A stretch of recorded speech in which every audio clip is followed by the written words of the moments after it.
nós estamos nessa terra, mas é um percurso. A nossa cidadania não é daqui, nós somos peregrinos. Então pode ter problema, pode ter crise, pode ter isso, pode ter aquilo, mas nós temos que estar certos da alegria quando nós chegarmos lá, que é o nosso destino final, que é onde Jesus Cristo ele vem nessa terra justamente para nos levar para lá. De modo que não é sobre mim, sobre você, é sobre nos dar carro, caso ele possa abençoar, é sobre nós estarmos com Ele. Então é sobre isso, com a alegria que nós temos. Nós vamos ter, quando chegar lá, compensa todo o problema de percurso. Meus irmãos, eu já falei lá em Iguaba mais de uma vez, não sei se cheguei a comentar aqui, que o livro de Apocalipse naturalmente ele é escatológico, mas se nós formos ler o livro de Apocalipse com uma obsessão escatológica, sabe aquele tipo de pessoa que procura até o endereço do anticristo? Você perguntar para ela, te leva na porta dele, você acaba perdendo a mensagem do livro. E qual é a mensagem principal do livro de Apocalipse? Que a igreja de Cristo está caminhando para um final glorioso com Cristo. Essa é a mensagem do livro. Então, quando nós observamos o mundo atual, o cenário das igrejas, o cenário político, geopolítico, a gente vê que o mundo está um caos. Em diversos aspectos, em diversas áreas. Quer ver um exemplo? Em 2022, a Rússia atacou a Ucrânia, a guerra permanece até hoje. Quem sabia disso aí? Diga amém. Esse foi o maior conflito que a Europa viveu desde a Segunda Guerra Mundial. Ou seja, da Segunda Guerra Mundial para cá, a Europa nunca viu um conflito tão grande. Você vê que em 2024, 2025, Israel e Irã sempre tiveram em guerra, né? Indiretamente. Então, tipo assim, eu fortaleço um grupo terrorista que vai te atacar, mas eu mesmo te ataco. Só que em 2024, pela primeira vez na história, Israel e Irã se atacaram pessoalmente, diretamente. Nunca tinha acontecido isso antes, ano passado. Esse ano mataram um camarada chamado Ayatollah, que é simplesmente o líder supremo do Irã. Foi recente isso, fevereiro. De modo que, quando você olha todo o cenário do Oriente Médio, o cenário da Europa, não somente ali, mas quando você vai para a Ásia também, a China e Taiwan, você vê que, ao longo de anos, Taiwan sempre ameaçando, a China sempre ameaçando atacar Taiwan, que é uma ilha próxima deles, que eles dizem que a China fala assim, não, essa ilha aí é uma província rebelde, é minha, então eu tenho que atacar. Aí os Estados Unidos financia Taiwan e fala assim, se você atacar, eu vou me meter. Aí o Japão fala, China, se você atacar, eu vou me meter também. Aí você olha para a Ásia, complicado. Você olha para a Europa, para o Oriente Médio, tudo complicado. De modo que, quando você vê a história, lá em 1960 e pouco, ocorreu algo chamado crise dos mísseis, que a União Soviética colocou míssil em Cuba, nuclear, apontado para os Estados Unidos. E os especialistas dizem que foi quando o mundo estava mais próximo de uma terceira guerra, naquela ocasião. E tem muitos especialistas hoje que dizem que a tensão mundial hoje ainda está maior do que daquela época. Então, quando você olha o cenário mundial, quando você olha o que tem ocorrido em muitas igrejas, até mesmo no Brasil, você vê o mundo está um caos. O mundo está perdido.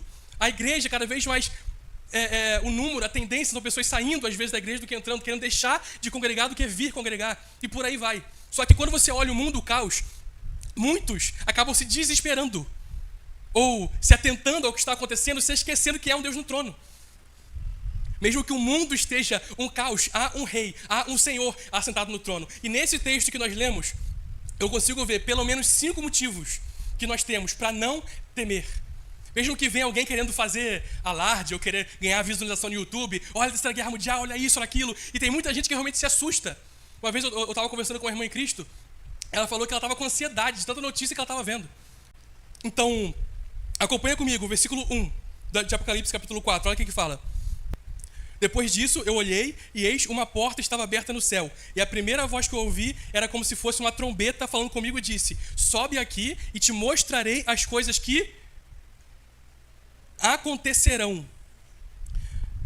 Perguntinha, valendo 10 pontos. Alguma Bíblia aqui, em alguma versão, está escrito, vem aqui e eu te mostrarei as coisas que talvez aconteça? As coisas que quem sabe irá acontecer? Não, está escrito as coisas que acontecerão. Em algumas versões tem as coisas que devem acontecer, ou seja, vai acontecer. Então, o primeiro motivo que eu tenho para não temer, as rédeas da história não estão soltas. A história, a humanidade, o planeta Terra, não é um barco à deriva, sem rumo, completamente ao acaso.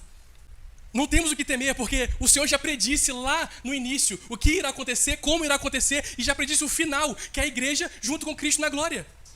Então, por que as rédeas da história não estão soltas? Verso 2, ele fala, e imediatamente estava eu no Espírito, e eis que um trono estava no céu. E fala, e um assentado nesse trono. Então, o segundo motivo que eu encontro no texto para não temer o que tem acontecido no mundo, o que pode vir a acontecer. O trono do universo não está vazio. A palavra não fala que o João viu um trono e acabou. Ele fala, ele viu um trono e tinha um assentado nesse trono, que é o trono do universo. E esse um, ele comanda toda a história. Esse que está com o trono, que está sentado no trono, ele tem a rédea da história na mão. Que ele faz o que ele quer. Ele depõe reis, ele tira reis. É tudo sobre ele, para ele. Então nós não temos o que temer. Meu irmão, quem está sentado no trono aqui? Está escrito Donald Trump, Xi Jinping da China, Vladimir Putin, Vladimir Zelensky da Ucrânia e Rússia, Kim Jong-un da Coreia do Norte, Emmanuel Macron, Charles III da Inglaterra. Quem são esses poderosos? Quem é Elon Musk, perto desse que está sentado no trono? Quem são esses homens que acham que tem poder, que acham que pode alguma coisa e não podem nada? Quem pode é nosso Deus. Quem pode é esse que está sentado no trono. É por isso que a igreja não tem o que temer, porque o trono do universo tem um assentado e ele é o teu Deus. E a igreja, ele é proprietário da igreja, ele é o dono da igreja, ele é o fundador da igreja. É o nosso Senhor. Amém? Amém. Quem é um homem perto dele? Meu amado irmão, quando você vai para o livro de... Quem aqui já leu o livro de Jó? Pelo menos conhece a história de Jó. Quando você vai para Jó, no capítulo 38, Jó queria botar Deus contra a parede. Acho que você lembra. Queria botar Deus contra a parede. Eu sou justo, eu não fiz nada. Deus, ele vira para Jó e fala, Jó, dá um pulinho aqui. Então pergunta, onde é que você estava quando eu estabeleci o fundamento da terra? Ele vira para Jó e fala, Jó, onde é que você estava quando eu delimitei os oceanos? Quando eu estabeleci o tamanho dos montes, a profundeza dos vales? Onde é que você estava, Jó? Você não era nascido? Então cadê você? Eu não lembro de você lá. E ele ainda faz uma pergunta. Ele fala assim, não é tu que tem entendimento? E até, Senhor, quase um pouco... debochado com o Jó, é você que sabe, né? Você trazendo para a linguagem de hoje, nova tradução davídica da linguagem de hoje, não é você que é o brabo? É você que é o cara? Então me diz aí, Jó. Então quem é um homem perto de Deus? E nesse capítulo 38, no verso 12, ele vira para Jó e fala, Jó, você já deu ordem alguma vez para amanhã? Você estabeleceu? Você que disse para a alvorada qual é o lugar dela? Trazendo para os dias de hoje. Foi você, Jó, que falou, sol, você vai nascer aqui, vai estar em pico aqui e vai se pôr ali. É você que disse isso, Jó? Não, foi quem? Foi Deus. E a lei que Deus estabeleceu, o homem não muda. O homem não tem poder para isso, porque o que está sentado no trono, ele estabelece o que ele quer, ele tira o que ele quer. E novamente, ele é o seu Deus. Que o pastor Marconi leu, aquietai-vos, sabei quem é o vosso Deus. Amém? Então, ele faz o que ele quer, quando ele quer. O homem está querendo chegar na lua de novo. Tá todo mundo querendo voltar lá até sei lá que ano. Só que chegar na lua pode até conseguir, mas para a lua. Consegue parar? Um colosso gigantesco, o Senhor estabeleceu. A lua vai girar em torno da terra, a terra em torno do sol, o sol em torno de si mesmo, e assim foi, e assim será até quando Deus quiser. Quando você vai para Josué no capítulo 10, você vê que o povo de Deus estava em guerra contra o outro povo, e o Josué, olha a fé desse homem, ele olha para a lua e fala, lua, detenha-se no vale de Acalão, e vira para o sol e fala, sol, detenha-se de Gibeão. E a palavra fala que Deus atentou a oração do homem porque ele lutou pelo seu povo. Então o sol e a lua, que tem o seu ciclo, pararam pela ordem, pelo poder desse que está sentado no trono, e é o seu Deus. O que você tem a temer? Você não tem a temer esses homens, você não tem a temer o seu patrão, não tem a temer seu vizinho, não tem a temer ninguém. Nossa confiança tem que estar nele, nosso refúgio, nossa fortaleza é no nosso Deus, no nosso Senhor, esse que se assenta no trono. Então, segundo motivo, o trono do universo não está vazio. Amém? Agora acompanha comigo o verso 4. Verso 4, e ao redor do trono havia 24 assentos, e sobre os assentos 24 anciãos assentados, vestidos de vestes brancas, e eles tinham sobre suas cabeças coroas de 24 anciãos. O que é isso? 12 patriarcas que formaram o povo de Deus no Antigo Testamento, os 12 apóstolos que foram a base de todo o Novo Testamento. Então, Antigo e Novo Testamento, 24 anciãos, todo o povo de Deus. Desde Noé, desde Abraão, desde Davi, desde Pedro, Tiago, João, todo o povo, eu, você, todo o povo de Deus. E a palavra fala que os 24 anciãos, que é o povo de Deus, está com ele, adorando a ele com coroas de ouro. Então, o terceiro motivo que nós temos para não temer, que a palavra fala que nós reinaremos com ele. O próprio Deus já estabeleceu quem irá governar. Quem é que vai vencer essa guerra aí? Vai ser fulano de tal? Não, Deus já estabeleceu, vai ser Cristo e a igreja. Já está estabelecido. E fala que nós vamos ter coroas de ouro. Tem um texto que fala, volta comigo no capítulo 2 de Apocalipse. Apocalipse 2:10. Não temas essas coisas que tu sofrerás. Eis que o diabo lançará alguns de vós na prisão para que sejais tentados e tereis tribulação por 10 dias. Agora olha, ser fiel até a morte e eu darei a coroa da vida. Então o Senhor está dizendo, ainda que custe a sua vida, no final eu vou te dar uma coroa muito melhor do que essa vida terrena que você tem. É o que o Senhor diz para mim e para você. Esse que está sentado no trono, que é o Deus Pai. E nosso Cristo, nosso Messias, sentado à destra dele, diz para nós, ao que vencer, eu darei a coroa da vida e reinará comigo ao meu lado. Então a palavra já fala, já estabelece que a igreja reinará com Cristo. Vê também comigo o capítulo 3, verso 21. Olha o que ele fala. Olha que interessante. Apocalipse 3, 21. Ao que vencer, permitirei que se assente comigo no meu trono. Assim como eu também venci, estou assentado com o meu Pai em seu trono. Esse que está sentado no trono colocou Cristo à sua direita e fala que vai colocar a sua igreja, que é eu e você, assentado no mesmo trono para governar e reinar junto com ele. Então o Senhor já estabeleceu quem irá governar no final de tudo. Qual é o final da história? A conclusão já está estabelecida. Quem crê, diga amém. Amém. Glória a Deus, louvado seja o nome do Senhor. E olha algo interessante, o capítulo 4, verso 10, sobre os 24 anciões. Ele fala, e os 24 anciãos caem prostrados diante daquele que está assentado no trono e adoram aquele que vive para sempre e sempre e lançam suas coroas diante dele. Então olha só, eles venceram, foram postos no céu, foi posto uma coroa diante da igreja, do povo de Deus. Só que a palavra fala que os 24 anciões, que é eu e você, que é o povo de Deus, eles tiram a coroa, eles se prostram diante de Deus e falam, a ti toda a honra, a glória, o louvor, o poder, a majestade. Nós estamos com essa coroa, mas somente ao Senhor toda a glória. E é isso que a igreja irá fazer eternamente, glorificar a Deus, a esse que está sentado no trono eternamente. Então, terceiro motivo, a igreja reinará com Cristo. Por isso, nós não temos o que temer. Porque o final dessa história toda já está contado. E não foi o Jornal Nacional que passou. Foi aqui, ó. Na palavra de Deus. Amém? Agora acompanha comigo o verso 8. E os 4 animais tinham cada um deles 6 asas ao redor. E eles estavam cheios de olhos por dentro. E eles não descansam nem de dia nem de noite, dizendo, Santo, Santo, Santo, Senhor Deus Todo-Poderoso, que é, que era e que há de vir. Sabe o que é interessante? Se você abrir a sua Bíblia em Isaías no capítulo 6, você vai ver que Isaías ele olhou para o céu e ele teve uma visão também do trono. Esse capítulo 4 aqui é João tendo a visão do trono de Deus. E o Isaías, no capítulo 6, ele teve a mesma visão do trono de Deus. E a palavra fala que ele viu seres com 6 asas, 2 cobriam os olhos, 2 cobriam os pés, com 2 voavam, dizendo, Santo, Santo, Santo é o Senhor dos exércitos, toda a terra está cheia da sua glória. Quantos séculos tem de Isaías até João? Não sei, confesso que eu não lembro. Mas são alguns séculos. Mas os anjos estão lá. Meu irmão, Adão nasceu, os anjos estavam lá. Toda a história cumpriu, você nasceu, você viveu a tua vida toda, os anjos estavam lá rodando o trono de Deus. Santo, Santo, Santo é o Senhor dos exércitos, toda a terra está cheia da sua glória. Aí, no meio disso tudo, o homem entrou em guerra, o homem fez um monte de confusão nessa terra, os anjos pararam. Então, quarto motivo que eu tenho para não temer, o céu não está em crise. Independentemente do que aconteça aqui na terra, o céu não muda. E só muda se Deus assim permitir, se assim Deus quiser. Então, a terra pode estar um caos, mas o céu não está. E a palavra fala, no versículo 6, vê comigo só o verso 6. E diante do trono havia um mar de vidro semelhante ao cristal. Ou seja, saía do trono um mar puro, isso aqui fala de pureza, não tinha sujeira nenhuma. Então mesmo que haja corrupção nessa terra, haja maldade nessa terra, haja sujeira nessa terra, o rio do céu não tem sujeira, não tem corrupção. É limpo, é puro. Trazendo para o aspecto da natureza, ainda que a natureza dessa terra esteja toda poluída. São Gonçalo tem pouco valão, né? Esteja poluída. No rio que flui do trono, não tem poluição absolutamente nenhuma. Porque a natureza da terra pode estar até em crise, a do céu não está. Então, quarto motivo, o céu não está em crise. E nós somos de lá, não somos dessa terra.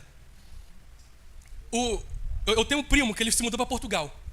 Ele vai ficar lá e creio que um dia ele vai conseguir a cidadania, pelo menos é o que ele deseja. Só que mesmo ele estando em Portugal, tendo a cidadania de Portugal, ele nasceu, cresceu, a pátria dele é onde? No Brasil. A palavra fala em Gálatas capítulo 2, versículo 20, que nós Fomos crucificados com Cristo. E agora vive não mais eu, mas Cristo vive em mim. Então nós fomos crucificados, nós morremos e nascemos de novo. No momento que a gente nasce de novo, que a gente nasce para Cristo, nós nascemos com uma nova cidadania, que é a cidadania dos céus. De modo que a palavra fala em Hebreus. O autor dos Hebreus vai falar, nós não esperamos da cidadania dessa terra, mas da que há de vir. Também tem algo assim em Filipenses que ele fala, nossa cidadania está onde também esperamos o nosso Senhor e Salvador Jesus Cristo. Então nós somos cidadãos de lá. Nós vivemos aqui, podemos até exercer uma cidadania aqui, mas a nossa pátria mãe é lá. Nós somos nascidos de lá. É para lá que nós vamos, é para lá que está a nossa esperança. E lá, o que é a nossa pátria, não está em crise. Governantes de lá não tem corrupção. Está entendendo? A natureza de lá é linda. Quem já foi na praia, ali na Praia do Forte, chegou de manhã assim, estava cristalino. É lindo. Você imagina esse cristal aqui. Como é que não deve ser lindo você tomar banho ali, né? Que maravilha. Passando até uma glória mais forte. É maravilhoso demais. Então, nós temos que ter... Quando nós entendemos isso, nesse momento você pode ser só um rapaz que está aqui falando. Mas quando você pega para ler o texto, para estudar o texto, para orar principalmente, inclusive um conselho que eu dou, até uma dica, ora o texto. Eu, antes de trazer essa mensagem, por exemplo, eu ajoelhei e orei todo o texto, para absorver, para entrar. Aquilo que você entendeu na mente, de algum modo entra no seu coração, que isso te gera uma esperança, te gera uma fé, que você entende, tudo bem, eu posso passar por muita coisa nessa terra, mas tem uma terra muito melhor me esperando, essa terra não tem crise, não tem problema, não tem nada, e é para lá que eu quero ir. Amém, meu irmão? Agora acompanha comigo, verso 11. Verso 11 são os 24 anciões falando. Olha só, tu és digno, ó Senhor, de receber glória, honra, poder, porque tu criaste todas as coisas e para o teu prazer elas existem e foram criadas. Então, o texto está dizendo que tudo foi criado para Deus, para o prazer dele, para a honra, para a glória e para o louvor dele. Então, o quinto motivo que eu achei no texto, que nós não temos que temer, tudo, a história, tudo que foi criado, aponta, culmina, termina no próprio Deus. De modo que não é nada sobre guerras, não é nada sobre A, B, homem poderoso, é tudo sobre o Senhor. Então, se é tudo sobre Ele e para Ele, o que eu e você temos a temer? Se é Ele mesmo que está conduzindo tudo para Ele.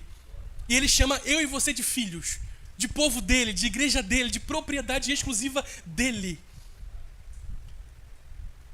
Se você reparar ao longo da história, você vê pela própria Bíblia, fala que surgiu um homem chamado Nimrod, é um homem poderoso e tudo mais, né? E o... Obrigado, meu irmão.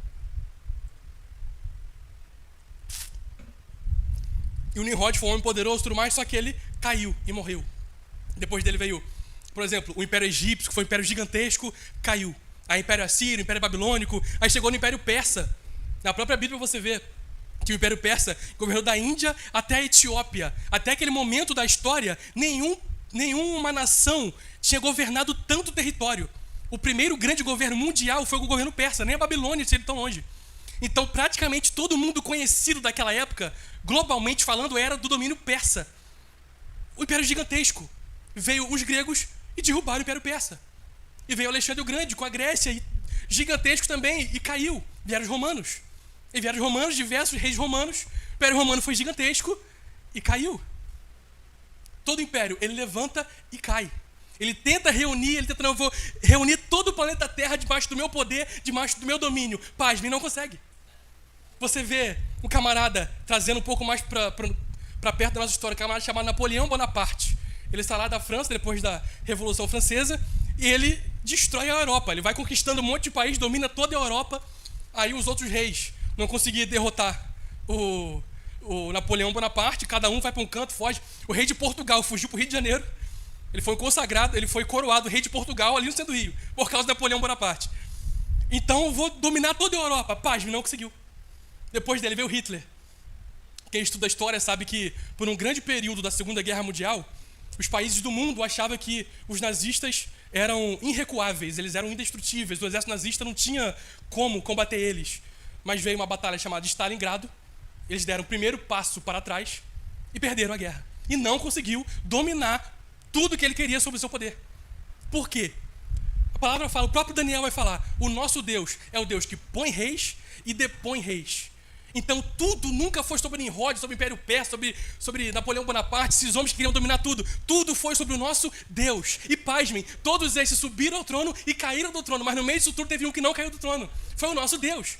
O trono dele está intacto. Sempre esteve assentado e sempre estará assentado nesse trono. Nunca ninguém irá depor esse rei. Nunca irá cair, porque tudo é sobre ele. Não é nada sobre esses homens, não é nem sobre mim e por você, é sobre ele. Então, se tudo é sobre ele, nós também não temos o que temer. Amém? Então, o que você está temendo hoje? Você está temeroso com algo? Talvez com a crise global, talvez com a crise no Brasil, crise econômica, ou uma crise financeira pessoal, uma crise no casamento, uma crise em qualquer área que for. Pensa na pior crise que você já viu. O que está sentado no trono, ele é capaz tanto de remover a crise, quanto de impedir com que ela chegue até você, ou permitir com que ela chegue até você e no final te dar a coroa. Então, eu não vim aqui para dizer, não tema porque, por exemplo, se estourar a Terceira Guerra Mundial, Deus não vai deixar nada chegar até você. Não é assim que o povo de Deus funciona, basta você ver um pouco de Bíblia e de história. Mas para dizer, ainda que custe a sua vida, como o Apocalipse 2 que nós lemos, no final, nós teremos a coroa que o nosso Deus nos dará. Independente dos problemas de percurso. Então, se você está afastado, mesmo estando na igreja, ou quem está acompanhando pela internet, desse que está sentado no trono, hoje é uma excelente oportunidade de se achegar a esse que está no trono. De adentrar a sala do trono dele, se ajoelhar e falar, Senhor, eis-me aqui. Senhor, eu me entrego novamente. Mas você já se converteu, já batizou? Não, mas eu quero me entregar um pouquinho mais. Que eu sei quem você é. Independente dos problemas, das crises que eu vou passar nessa terra, eu sei o lugar para onde eu estou indo. Quer ver um exemplo? Para finalizar? Quando eu era criança, eu morava lá em São Gonçalo, e quando você é criança, né, era tudo muito perto. Então a igreja é perto, a casa da minha avó é perto, o colégio é perto. Então quando você ia para um lugar mais distante, era uma eternidade. Ainda mais quando criança é ansiosa. Quem já teve com criança indo para algum lugar já chegou? Tá chegando? Então, meu avô tinha associação com um clube chamado Banquivas, que era, para criança, é o céu. É uma piscina gigantesca, uma outra piscina menor, aí tinha um brinquedo, aí um espaço de grama enorme. Manu até chegou uma vez com a gente, não sei nem se você lembra. Eu sei que quando eu era criança, quando falava, vamos no Banquivas, aquilo já acendia, já animava, só que tinha um problema. O percurso do lugar até o Banquivas era uma prova. Primeiro, porque naquela época os carros não tinham ar-condicionado, igual tem hoje a maioria. Então você já ficou no sol, no engarrafamento, num carro sem ar-condicionado? Meu pai tinha um Chevette preto que não tinha que chamar carro, tinha que chamar Airfry. Porque no sol, meu irmão, um Chevette preto no meio do sol, parado, você assa lá dentro, entendeu? Então, aí a criança no percurso, ela tá com fome, ela tá com sede. Eu lembro que eu odiava, pra mim era eternidade, era uma prova. Só que, por que eu tô contando isso? Todo problema que eu via no percurso não me fazia desanimar de chegar lá. Porque eu, criança, estava certo da alegria que eu teria quando eu chegasse lá. Do mesmo modo, nós estamos nessa terra, mas é um percurso. A nossa cidadania não é daqui, nós somos peregrinos. Então pode ter problema, pode ter crise, pode ter isso, pode ter aquilo, mas nós temos que estar certos da alegria quando nós chegarmos lá, que é o nosso destino final. Que é onde Jesus Cristo ele veio nessa terra justamente para nos levar para lá. De modo que não é sobre mim, sobre você, sobre nos dar carro, caso eu possa abençoar. É sobre nós estarmos com Ele. É sobre o véu que rompia, que travava o acesso, ser rasgado. E hoje nós temos acesso a esse que está no trono. Que Romanos 3:23 fala, todos pecaram destituídos, estão da glória de Deus. Só que graças ao que Cristo fez na cruz, nós podemos novamente ver, estar junto com Deus. Então é sobre isso, então a alegria que nós temos. Nós vamos ter, quando chegar lá, compensa todo o problema de percurso. Então, meu irmão, o trono é real, é mais real do que eu e você. Se você pegar qualquer objeto, dar um soco, vai doer a tua mão. É real, a dor é real, o objeto é real, mas esse trono é mais real ainda. Porque isso aqui é passageiro, meu corpo é passageiro. Esse trono sempre existiu, sempre existirá. Esse é nosso destino final. Destino final da igreja, Apocalipse capítulo 21. Que ele fala, vi o novo céu e nova terra, porque a velha terra havia passado, o velho céu, a velha terra, ou seja, isso aqui, tudo que a gente está vendo já tinha passado, é novo céu, a nova terra. E ele fala, eu vi a Nova Jerusalém, a cidade santa descendo como uma cidade adornada. É o nosso lugar, a nossa habitação, a nossa cidade. E ele vai falar, eu ouvi uma grande voz do céu que dizia, eis aqui o tabernáculo de Deus com os homens, por com ele habitará. E ele estará com o seu povo, será o seu Deus. Então, o próprio Deus dizendo que ele tabernaculará conosco, viverá conosco, ele irá morar conosco. Você mora com quem? Com tua esposa? Você irá morar com Deus. Vamos abrir Apocalipse 21 para finalizar? Vamos ler do 13 em diante. Apocalipse 21, 3. Eu ouvi uma grande voz do céu dizendo, eis aqui o tabernáculo de Deus está com os homens, e ele habitará com eles, eles serão o seu povo, e o próprio Deus estará com eles, e se assentar, e será o seu Deus. Verso 4. E Deus enxugará de seus olhos toda lágrima, e não haverá mais morte, nem tristeza, nem choro, nem haverá mais dor, porque essas coisas já passaram. Ou seja, todo o problema de percurso passou, acabou. Aí o verso 5, e aquele que está sentado no trono disse, sentado no trono, eis que eu faço nova todas as coisas. E ele disse, escreve, pois as palavras são verdadeiras e fiéis. E ele disse, está feito, eu sou o alfa e o ômega, o princípio e o fim. Aquele que estiver sedento, eu darei gratuitamente fonte da água viva. Aquele que vencer, herdará todas as coisas. Olha isso, herdará todas as coisas. E ele diz, e eu serei o seu Deus, e ele será o meu servo, será o meu bichinho de estimação. Eu serei o seu Deus, e ele será o meu filho. Nós somos chamados filhos de Deus, e continuaremos sendo chamados filhos de Deus. Aquele que está em Cristo, essa é a esperança, independente do problema de percurso. Amém, meu irmão? Então que a nossa fé, a nossa esperança, a nossa confiança, nosso refúgio seja esse que está no trono, com a esperança de estar com ele na glória. Louvado, engrandecido seja o nome do Senhor. Deus nos abençoe por essa palavra. Amém?